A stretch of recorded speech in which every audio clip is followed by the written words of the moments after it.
welcome to another episode of What's the Point? And today it is my true joy and delight to be joined by the fantastic James Williams. James, just to give a little bit of context to you, was my boss 12 years ago when I worked on the Olympic Games with Coca-Cola. And I must say, and I think we can all relate, we all remember great bosses, but equally we all remember bad bosses. Thankfully, James is in the great boss category, and he pioneered, pushed in a great way, and developed us as a team at Coca-Cola through the Olympic Games in 2012. And he has gone on to greater things, and I'll allow him to share that with you. But interestingly, because of James's phenomenal leadership style, in the last 2 weeks, 12 years on, I've caught up with two Coca-Cola friends because of the trust and relationship that he developed between us, and that's still buoyant 12 years on today. And equally, when I started guest lecturing the military in leadership, James was the first person I called upon as a great leader, and to ask how did he create such strong followership in us as his team. So James, please do introduce yourself and share your journey. Well, thank you very much, Dani. I think you've made me blush quite considerably. It's very kind of you.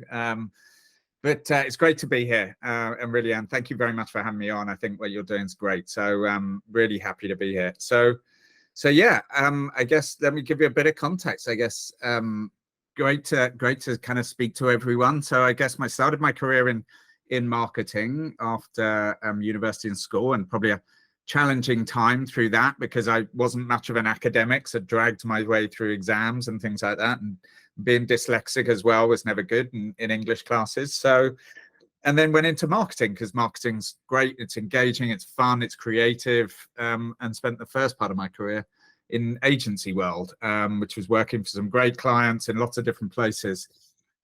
Which was phenomenal. I learned a lot from that, those days of camaraderie and teamwork and things like that. And then that kind of moved me to Coca-Cola, which was one of my clients, in asking me to come and join them, working for the Coca-Cola company back in London. And I joined their marketing team, which was a real kind of, it was an amazing time, and still have lots of great friends from those days in London, and started in the marketing team, developed that, lots of integrated marketing, brand marketing, etc. And then eventually started on the Olympics, asked to join the Olympics when we did the Olympic torch relay together, which was an amazing honor, experience, and had to change my marketing mind to being more operational. So team building, that was where I understood about high performing teams and what that meant.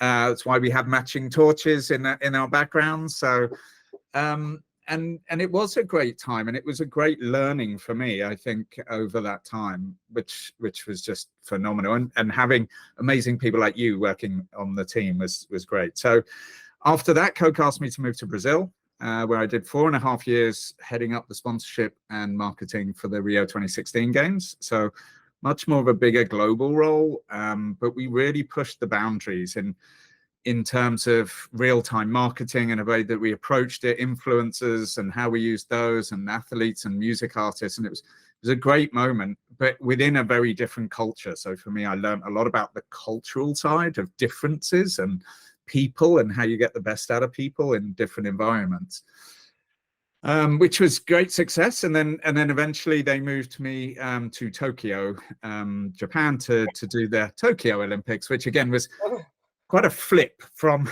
a Brazilian culture to Japanese culture. But again, amazing country, phenomenal team again there that we built up, but obviously hit a few barriers, which was the pandemic. So went through a whole phase of, are the games on, are the games off? Are we having spectators, aren't we? So huge learning and development. And again, great experience. I'm very lucky to have done that. And it ended up being Coke's most successful Olympics on record in multiple ways, from both commercial returns, marketing engagement. But the piece for me was about two things. One was about diversity and inclusion, which we really embedded that into everything we did. So truly educating the Japanese market on inclusion and diversity, which really brought people together. So that was great. And the power that we had that we did that, we educated a significant number of people on what that meant. And then the other one was my team. We built a high-performing team at a tough time when everyone was restructures and what's going on, and we managed to stay focused. And I'm very grateful for the team and everything that they did over that time. And actually, I'm going back in a couple of weeks, so I'm going to see a lot of them, so I'm excited for that. But yeah, and then decided that was probably it for Coca-Cola. I'd had a great experience with them, and then wanted to come back. I wanted to come home, spend a bit more time with friends and family, and start, I guess, my existential flex as to what was I going to do after doing all those amazing things. And the last, I guess, year and a half, 2 years has been a great, curious exploration of how I can apply what I do, what I've learned, to other places. And I now sit on various boards with either British Swimming in diversity, equity and inclusion. I'm the chairman of a virtual advisory board group here in the UK, which is all about networking and engaging. I'm consulting, I'm doing teaching, a master's. So it's fantastic. It's not easy at times, but it's great. And I've really enjoyed it. So super happy to be here. Tried to keep that short for you, but hopefully it's all right. It can't be short, because there's so much that is fascinating about what you've achieved, what you've celebrated, and what you've done with your amazing life, James. It's incredible, and so thank you so much for joining me here and through my journey through life too. So let's not dance around the subject. Let's go straight in, James. And what would you say is the point of your life?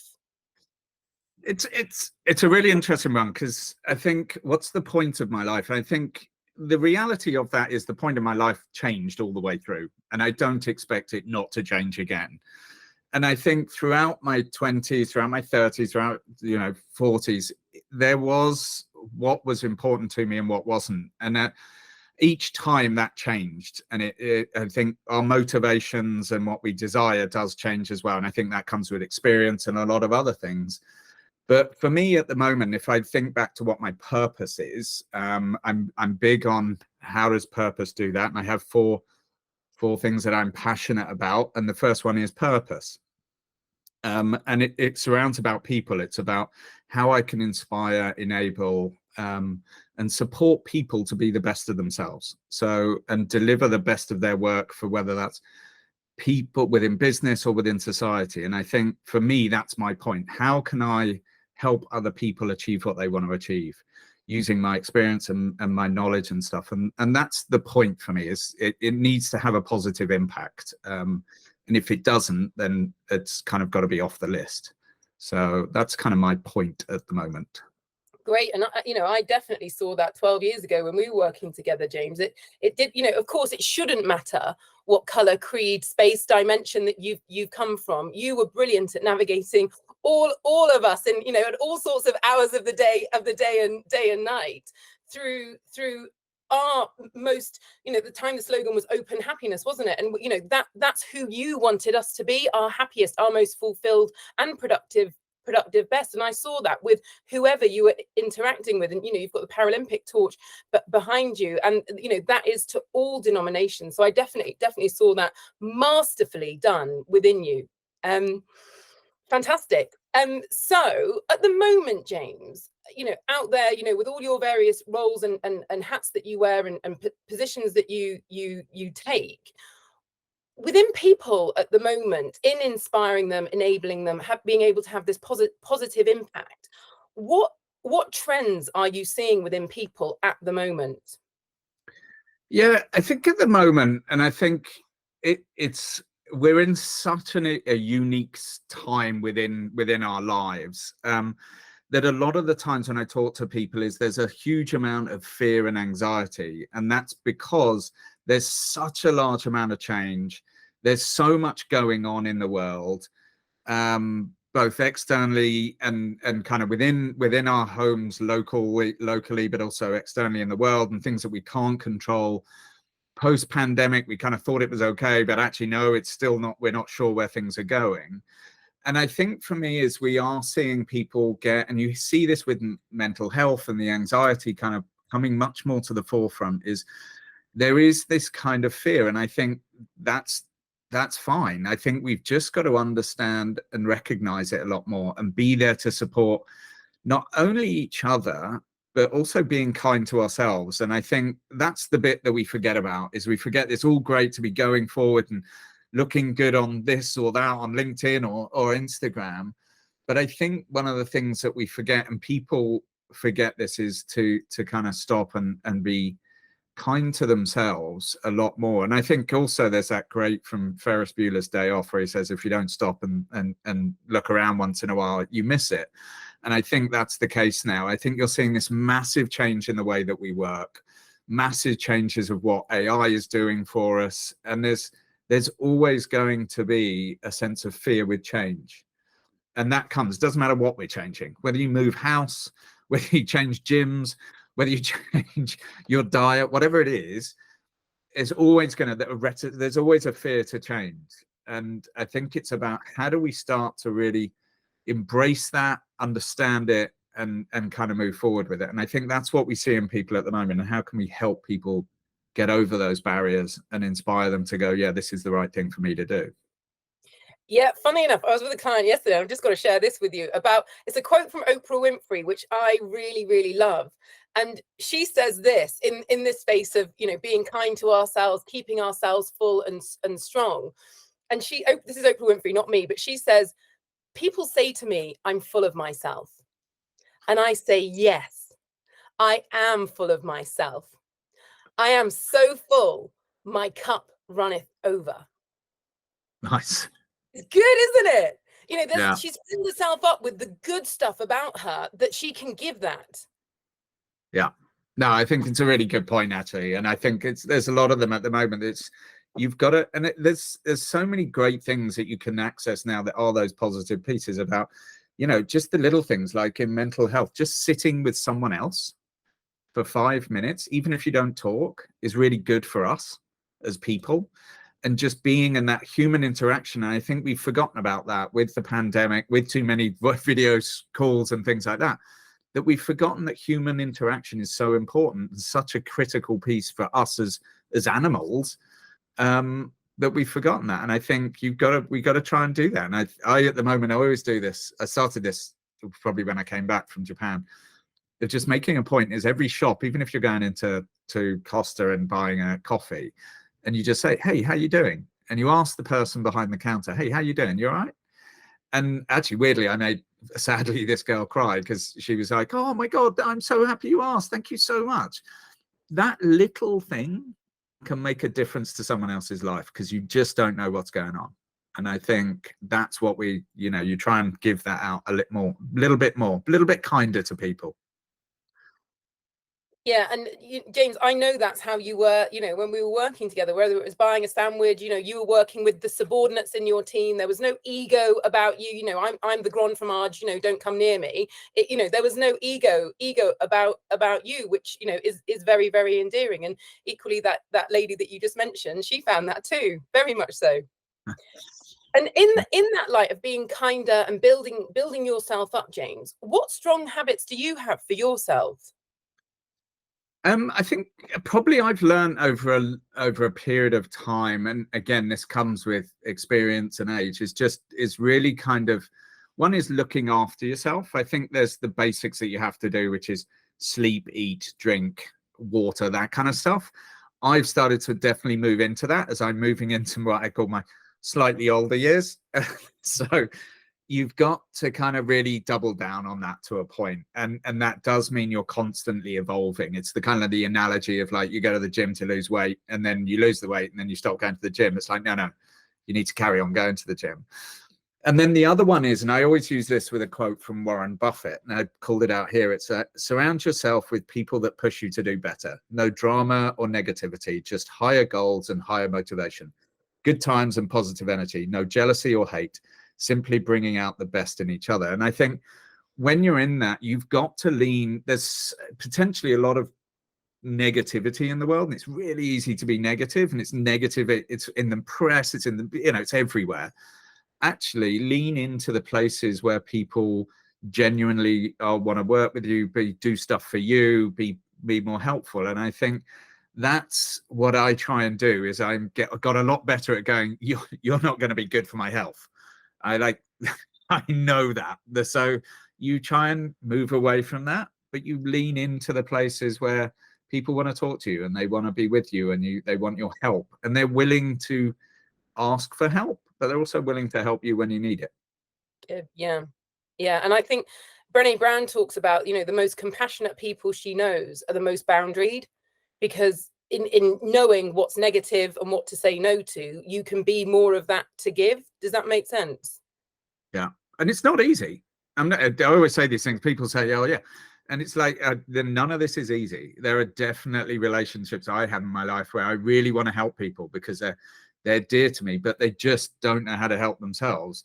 And there comes a point, and this is where there's a line, because there comes a point where actually it starts to negatively impact you. And I've had that a lot of times in my life where I'm trying to help people and they just won't take it. And I have to go, you know what? You can't force this on someone. It's okay. I've done my bit. I've done my best. Okay, if you want me, I'm here. And that's tough. That's not easy to do. And it takes practice. You never get it right.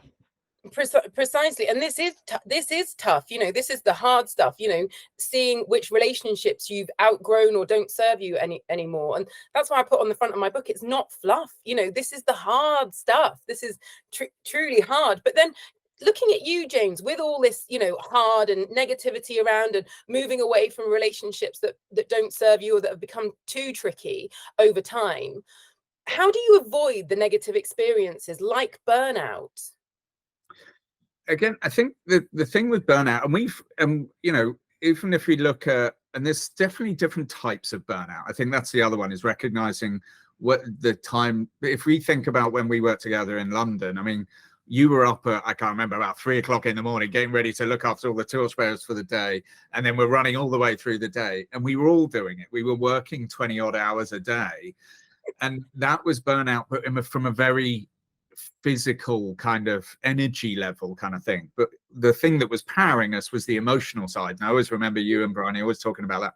The stories of the torchbearers were what fueled you along to getting up in the morning and doing that every day. And it was like, and that's, I think, that piece. But you've got to be able to go, hey, this isn't sustainable. I don't think we could have done much longer than 70 days. And when I look at the other relays after, no one did it to that level that we did. And I think it's really starting to be honest with yourself around that. And I think on the other one in burnout is we start to seek approval or seek validation. And it's interesting. I was talking to some people recently, is about like, there's so much noise that you've got to be able to go, it's got to be right. What's right for this for me? You've got to look and be a little bit protectionist and go, actually, is this going to be good or bad for me?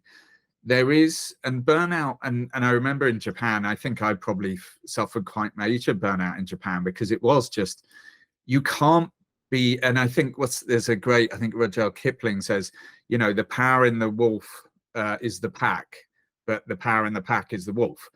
And the thing is both have to do it. So if you don't look after yourself and you're trying to help people, you're doing a disservice to them, right? So if you don't check in every now and go, you know what, I need to duck out. And weirdly now these days, I mean, I have a Whoop thing on my thing that tells me whether I've recovered properly or not. Am I getting the right levels of sleep? So getting those basics right, knowing how much energy you're going to put in or prepare, or how much has been sucked out, is how that you can start to protect that. And also just not blindly keep running towards stuff, because that's what burnout sometimes becomes. You try to overcompensate the situations. So for me, I just try and regularly give myself time to check in. Am I really doing this? Am I honest? And it'll be your own inner self that tells you. There's that fear that's niggling that you're like, something's not right here. So I think that's what I do. I think that we never forget the benefits of sleep, eat normally, and drink water. And I think when I was younger, I definitely didn't realize that. I love that you kind of split it into, you know, different types of burnout. I think that's really, really clear, actually. And as you say, you just feel it within. And for me, I've coined this phrase. I don't know if it is one, but it's when you begin, you know, the first signs of burnout are when me begin to be a little bit short fusey. You know, you're just on that short, you know, those emails that shouldn't irritate you, they irritate you. And it's just that short fusiness. That's for me a good sign. Yeah, it's a great one, actually. Yeah. Short fusey. I don't know if it's a word, but I quite like it. Yeah, we can make words up. That's what I love about the world. We can do whatever we want these days. And then looking at the world, James, the bigger picture, thank you, is looking forward. What does success look like to you? And I say this with understanding that, again, like the point of your life, that can change. But at the moment, what does your success look like? I think there's two sides to success. And I think, again, similarly, success at different points in my life looked very different. And I guess I'm very much looking at things where you talk about, am I doing things that, and actually I can tell you how this is work, because for me, when I come back to those 4 passion points that we talked about, that I'll talk through, that's how I gather what success. It keeps me on the straight and narrow. So, you know, there's lots of things that we could say yes to, and I like saying yes rather than no, but I know that can get me into trouble. So I created my 4 passion points when I came back. So one is purpose. So my purpose, team's purpose, business purpose, it has to be positive impact. So, you know, I don't want to go and do certain things. So therefore that's a yes or no. People, we talked about that. So is this inspiring, enabling, or supporting people to be their best? So, okay, does it do that?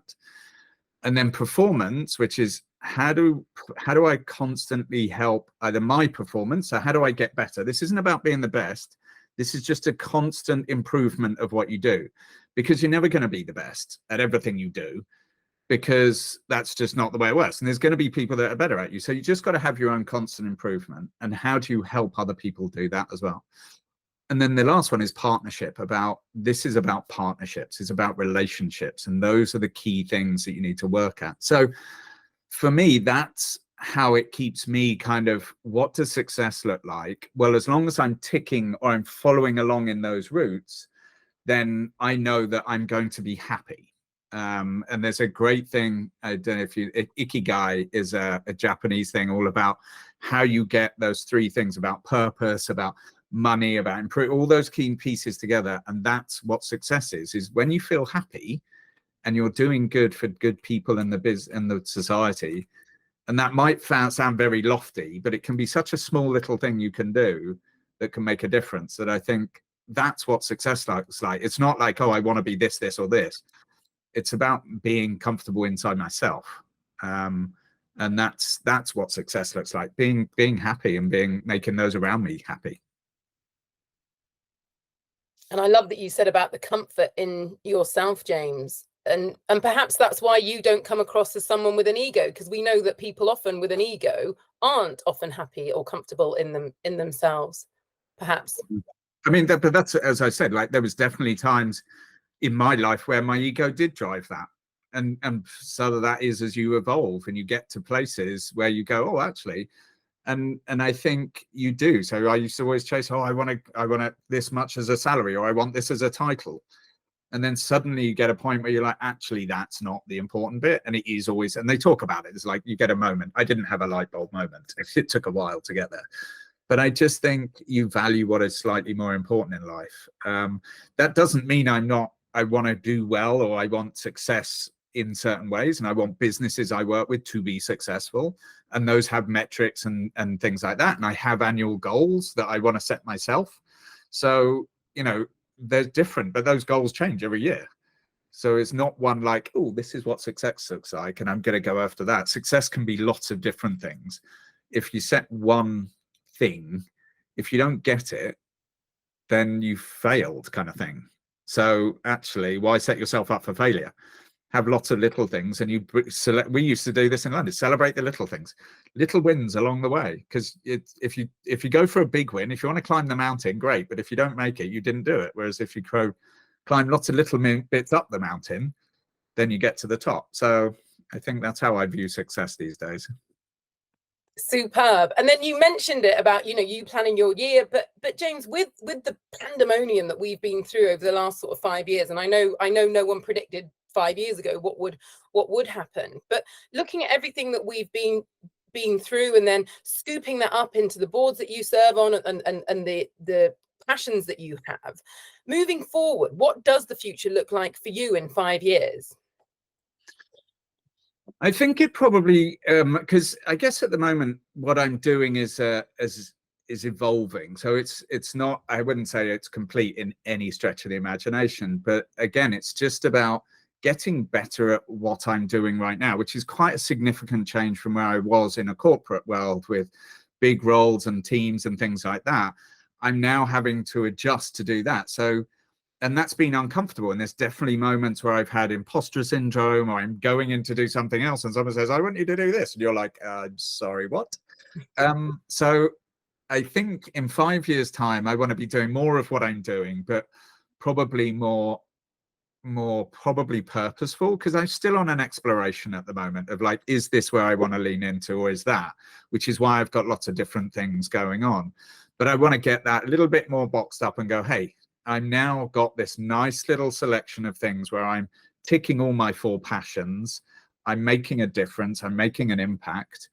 And I think for me, that's what it looks like. And, you know, and also taking the pressure off and enjoying life. You know, the reason we do this is because we want to enjoy our lives. And sometimes we forget that. And I think I've definitely realized, you know, with things that have happened with my parents, so they've worked all their lives to get to that. And then suddenly, what do you do? And it's like, no, you work so I can enjoy my retirement. I want to be going off and doing stuff and having great experiences, because that's what enjoyment is like spending time with my wife and traveling around the world is going to be one of those things. That's the 5 years time that we want to go to all the places, the bucket lists, when we can, rather than waiting to the time when we can't. So I think that's what it looks like. I hope in 5 years, maybe a little bit longer. Awesome. And then to bring it to reality, and reality is life can be really tough, and life does throw us curveballs a lot of the time. But when life does exacerbate you, James, when it's, you know, really, really feeling heavy, what is it that keeps you going? It's a really good one, because it is a tough one, because there are definitely times, and again, I'm not going to sugarcoat this. There are times when I sit there and I put my head in my hands and I'm like, oh my God, this again. And you feel as though life is just knocking you. And you're like, really? I keep trying and I'm not getting anywhere. And I think you've just, to a point, is one, you've got to, again, stop and kind of go, okay, what's going on? What's the reality? What's the perspective here? And why is this getting on top of me? Because there are some things you care about and there are some things you can't. And again, it comes down to those spheres of influence. What can I control and what can't I control? And why am I, because most of the time, the things that exacerbate you are things that you can't control. So things that are coming towards you and you go, well, I don't want that. You know, I don't want this war in Ukraine. But actually it's annoying, but there's not very little you can do about it. So again, how do you get these fears? How do you understand what it is that's exacerbating you? What is annoying you? And how do you understand the perspective of that? So how does it impact me? And how does it impact someone else? Because if not, then it's just going to keep eating you up inside. And that's happened to me so many times when I've tried so hard to desperately trying to change something that I knew I just couldn't.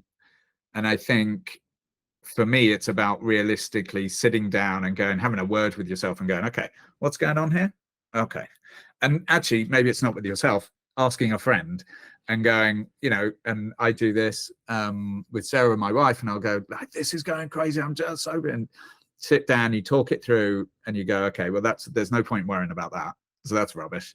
Can't do anything. But okay, great. Let's just focus. And it just takes away some of the things, because I think it does, it all builds up on top, and it's on top of, and suddenly you break. And I think it is about having someone that can also surround yourself with good people that can say, hey, you okay? You're all right. And doing that for other people. So it's interesting that you asking someone else how they're doing, how that makes you feel, and listening to someone else's problems puts your problems into perspective. So I think that's it, is just really getting perspective on what's going on. Because sometimes, I mean, we used to have this, I think, at Coke, is like, okay, it's just a can of fizzy drink. No one's going to die. So you just got to sometimes get things into perspective, and that takes time, and surrounding yourself with people that are going to tell you, oi, you need to take some time out. Brilliant and honest answer, James. Brilliant. Thank you. And then looking at your life, what would you say at the moment in 2024, because again, these can change, what values do you live by? Let's say 3. What 3 values do you live by? That's probably the easiest question you'll ask me today. Honesty, integrity, and trust. They always have been, and probably always will be, and probably based on experience. So yeah, those are my 3 that I use, and they're not the business ones. So those are my personal ones. They lean into business, but if you're going to say in an interview or something, oh, empowerment and all this kind of stuff, no, I think those 3 for me hold very dear to me. And I'm an overthinker, positively and negatively. So by not having those ones, kind of the moment that my trust is betrayed, or you're not, so I'll go through it a million times and say, did I get integrity? Did I do the right things? Was it the right thing to do? And I'll go around it. And so for me, those are the 3. And honesty, like, why won't you be honest? And I don't mean honesty like you're so brutally honest with people that you're like, oh my God, your shoes are disgusting. It's that honesty, and again, it's that your own personal honesty. Like, you shouldn't be, we are vulnerable. We can be vulnerable, and you can tell people that. It's not a secret. So those would be my 3, I think. Actually, I don't think, I know. Super. And with those beautiful values, I mean, it's challenging when people step outside those values, you know, when trust is broken, you know, someone's lying to you. I know, I do know how challenging and jarring that can be. But for you, James, how do they keep you focused on living the point of your life? I think, again, it's back to giving yourself guardrails. And again, there's a lot of things in life that are kind of designed to derail us from, you know, you can go off and we've all done, or throughout my life, there are bad decisions I've made and things I've done wrong and stuff like that. And I think that it's something to keep you on the straight and narrow. It's like that decision, like, why am I making this decision? And is it going to sit well with me afterwards? And those are the things. And if I live by that, you know, you do right by others, you do right by yourself. And I think that's going to allow you to still focus on what you want to do. It's going to allow you to focus on the other things. Because if you're being deceitful, and we all know it, when sometimes you might have lied in your life and suddenly that lie starts to spiral, and then it gets complicated, and then eventually someone finds out, and it's a super awkward and uncomfortable moment, you know. And it's a bit like when you take a cookie out the cookie jar, your mum goes, who ate the cookie? So you're like, wasn't me. And you're like, well, okay, eventually someone's going to find out, you're going to get in trouble, it's not good. So, you know, there's nothing to really be gained from it. So I think that's, for me, like, those 3 allow me to deliver what I want to deliver, and that keeps me kind of going. So yeah, keeps me focused. Strong. And James, thank you first and foremost, but a bit like Jerry Springer, are there any final thoughts that you want to pass on to our listeners? No, I just, again, thank you very much for having me. I really enjoyed it, and I'm super impressed with everything you've done and the book and all that kind of stuff. It's fantastic. So I hope to see more of the same from you. But yeah, no, really appreciate you having me on here, and yeah, let's go and make a difference together. Damn right, James, and massive thank you for joining me. But more than that, thank you for being a massive inspiration in how to model great leadership. Thank you so much, James Williams. Brilliant. Thanks, Dani.